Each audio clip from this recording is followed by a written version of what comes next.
Hello everybody, and welcome to the third episode of Pyro Strats, Secondary Weapons.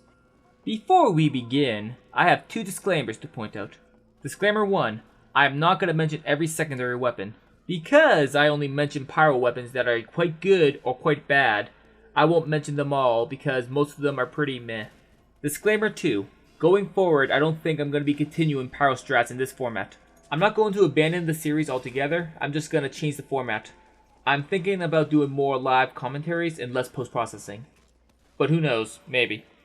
But enough rambling with announcements. Let us start off with the two base secondary weapons that any pyro player should be using. The shotgun and the flare gun. There's not much to say about the shotgun, but it's a great secondary weapon to have. While the flamethrower excels in close quarters combat, the shotgun is really good for the mid-range fight. Ideally used for when you're in a hallway and that guy's just out of range. Or if you're fighting another pyro or demo knight who has flame resistance. Wait, does demo knight still have fire resistance? Huh.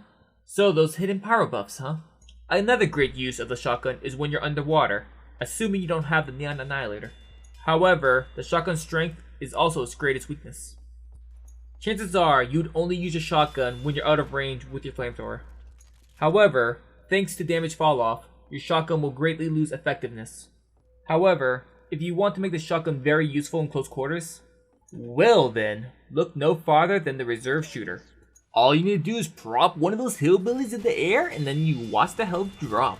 Be warned, instead of 6 shots, you only get 4. You should only need 1 or 2 shots if you land a point blank mini crit. If you miss, well, you'll be regretting it. Greatly. However, if meat shots are not your thing and you want to double down, go for the flare gun.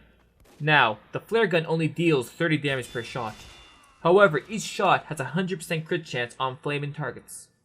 If you're fighting someone with your flamethrower and they just get out of range, you can smack them in the back with a guaranteed 90 damage flare shot. Not really effective against heavies, devastating against scouts. Perhaps, instead of using your secondary for damage, you might want to use it for style points. There is nothing more satisfying than burning all the snipers after you bypassed all the sentries. And I mean nothing. If this sounds like something you'd like to do, then pop on a detonator. Then you just look down, jump and crouch while firing. Before you know it, you'll be soaring through the skies like the soldiers. Keep in mind, it's about 25 damage a detonator jump. Besides that, the only real downside is the mini crits instead of crits against flaming targets. However, let's be honest, you're picking the detonator jump to soar through the skies, not kill people. Now, I would mention the band melter, but I have something very special in store for that. Now then, don't let the fact that I'm cutting this video short discourage you. I have some pretty interesting TF2 ideas in mind in the near future. Now without further ado, this is Master Redwood signing off. Just to have a chance to get it. Yeah.